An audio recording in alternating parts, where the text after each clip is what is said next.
Aqui quem fala é o Alex, do canal Melhores Cortes Podcast. Se você quer começar hoje um negócio lucrativo no YouTube, monetizando em dólares sem precisar aparecer, clique no primeiro link na descrição e aprenda o que esse cara ensina no curso dele. Eu treinando outras pessoas para produzir histórias, daí virou uma história sobre heroísmo. E durante todo esse período, assim, eu quero fazer um caso criminal, porque eu acho que caso criminal tem um elemento narrativo que me fascina, que é um mistério, né? E a história é real. Então, o que aconteceu? Quem que fez? O que aconteceu exatamente? Então, o gancho misterioso era uma coisa que não tinha muito, o elemento do mistério não tinha muito nas minhas histórias anteriores. E daí eu disse, que história que eu vou contar? Daí, cara, para mim foi meio que automático, assim, As Bruxas de Guaratuba, né? Que era como a gente conhece. Quando que acontece? 92. É. E eu era criança, eu tinha... Daí eu começava a lembrar das sensações. Eu lembrava de quando eu era criança, meu pai falando, olha, se você se perder de mim, qual que é o telefone de casa? Qual que é o endereço da casa? Qual que é o telefone do vô? Qual que é o endereço do vô? Se você perder de mim, você procura alguém com uniforme do local de um local de trabalho, de comércio, e pede ajuda. Olha tá? só. Então não fale com estranho, sabe, todo aquele negócio que muitas pessoas devem ter passado por isso, mas para mim foi muito marcante, porque eu lembro, assim, é nítida para mim essa imagem. Eu descendo, eu morava num prédio, né? Eu descendo o elevador, saía do prédio para esperar a minha tia me buscar para levar para a escola. E era tia mesmo, não é tia genérica, ela ia me buscar para a escola porque ela trabalhava na escola. E enquanto eu esperava, tinha um mercadinho do lado da portaria, e esse mercadinho tinha um cartaz dizendo: você me viu? E era do Guilherme Tiburtius, que foi uma criança que desapareceu em junho de 91 em Curitiba, num bairro de classe média alta, e virou meio que um símbolo das crianças que desapareceram no Paraná naquela época. Porque você entendia isso? Me marcou o Guilherme porque ele tinha uma idade próxima da minha. Ele desapareceu em junho, que é o mesmo meu aniversário. Então, e acho que ele desapareceu meio próximo também da onde eu estava. E a história do Guilherme é tipo assim, uma hora ele estava lá, de repente não estava mais. Assim, aí ele desapareceu. Deve ser desesperador isso. E daí ele tava E daí o caso do Guilherme me pegou muito. E daí eu lembro, assim, de, sabe... Meu pai assistia muito ao Borghetti, assim... todo mundo assistia ao Borghetti. Todo mundo. E daí falava muito dos crimes do Paraná. E o Borghetti é aquele negócio, né? Tipo, até o final do programa eu vou falar sobre político, não sei o quê... E daí daqui a pouco ele não falava, né? Sabe Deus, né?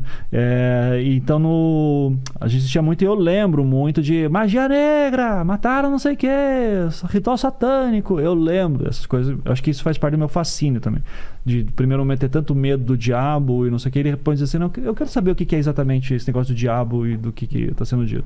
Bom, na minha época era Reverendo Moon. Todo mundo tinha medo da... Meu pai morria de medo. Perua do Reverendo Moon, que falou que passava pegando criança. Não sei se tinha verdade nisso, o que era, mas todo mundo falava. A história da perua eu vi, né? A história da van, do Opala preto, né? Nossa.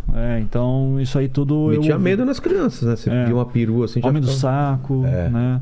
Então todas essas lendas urbanas, assim, que até que ponto são verdadeiras a gente não sabe. É difícil até de verificar tudo isso. Mas eu sabia que tinha uma que era muito real, que era das Bruxas de Guaratuba. E eu lembro daí... perfeitamente, ano 2002, era nesse meu, entre faculdade de física e ir pro design, né? Tava voltando a fazer cursinho, e daí eu tava na praia com os amigos em Guaratuba, e eu sempre gostei de ir pra praia no inverno, porque daí tá vazio, sabe? E eu odeio pessoas. É mesmo? Guaratuba, pra localizar, é uma praia que fica... Fica 1h30 de Curitiba, mais ou menos. E é uma praia boa, considerada boa? Pro padrão do Paraná, sim. Porque se você vai... Eu sempre gostei de ir pra praia do lado, que é Matinhos. Matinhos não tem nada. Matinhos não tem nada. Hoje já tem alguma coisa, assim, mas assim, era uma praia que a gente chamava de praia de velho, assim, porque o pessoal ia lá pra ficar sem fazer nada, né? Você queria comprar caranguejo, você tem que ir até Paranaguá, que é uma cidade mais longe, 40 minutos, daí voltar. Então Guaratuba era uma cidade que tinha vida fora de temporada. Ela tinha uma estrutura. Meu pai brincava, assim, para dar um paralelo, assim, ele dizia, Guaratuba é Santos. É tipo Santos, tem uma vida aqui fora da temporada. Diferente de Matinhos, que só tem algum movimento durante a temporada. Entendi. E eu ia para Guaratuba de vez em quando, mas em julho em específico tem uma festa tradicional lá, que é a festa do Divino, né? E daí eu ia Cara, aquelas coisas de jovem da época. Tipo assim, porra, vamos pegar uma casa e vamos todo mundo. E sabe, foi acho que a primeira vez que eu fiz isso. Meu Deus, eu tô com um monte de maluco aqui agora, assim. Passando aqui nessa casa. Estamos sozinhos, sem supervisão de maiores de idade, né? Eu já era maior de idade, mas eu acho que acabava de fazer 18, assim. Mas então tipo, pô, eu ainda sou um adolescente, né? Ainda tem aquele muito. Eu ainda moro com meus pais, né? Daí é foda.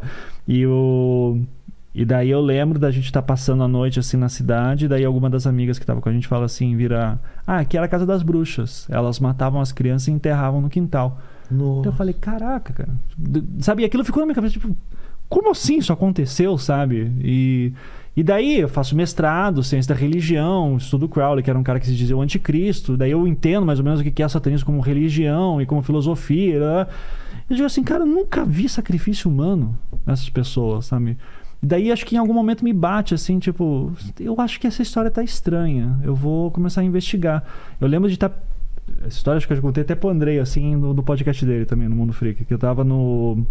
Eu passei uma madrugada inteira estudando, pesquisando no Google, né, assim, sobre rituais de sacrifício humano. Tá. Daí eu vi que tinha alguns relatos em algumas comunidades africanas, assim, tal, mas era difícil até de você mapear isso direito. Você tá falando isso nos tempos atuais ou na história? Isso de 2000, nos tempos atuais. Na história, porque na história tem os astecas, tem e daí mesmo assim era num outro contexto, né? Sim. Mas assim, de hoje em dia, século XX, século XX, XXI, o que tem disso? E daí eu passei a madrugada inteira pesquisando sobre isso, cara. Daí eu acordo de manhã, minha esposa tinha saído com o pai dela, eu tava dormindo, era um sábado de manhã. Depois de uma madrugada inteira pesquisando isso, daí eu acordo com uma coisa aqui em cima de mim. Daí eu olho, minha cachorra tá deitada em cima com um pássaro morto. O quê? Daí eu assim, eu morava em apartamento. Nossa, aqueles puta presságios. Eu olhei assim e disse... eu acho que isso é um sinal. Nossa, se eu fosse uma pessoa... Cara. Se eu fosse... Parece Game of Thrones, né? Tipo, o pássaro significa... 3 horas. Nossa! Era um sabiá. Nessa época, os sabiás estavam entrando pra roubar a ração do cachorro, dos cachorros. E daí uma cachorrinha minha, ela foi lá e matou. E veio mostrando pra você. Daí eu, como não sou uma pessoa... Como eu sou uma pessoa cética, eu olhei e disse assim, é uma coincidência. Mas assim, eu balancei ele um pouco. Né? Eu balancei. Dá pra... E daí eu disse, eu acho que eu vou começar a pesquisar essa história do caso Evandro, então. E já comecei a pesquisar, assim, desde o início do Projeto Humanos, já comecei a tentar conversar com umas pessoas e tal. Você começa entrevistando pessoas? Já começo entrevistando pessoas e tentando pesquisar na internet o que tinha. Tá.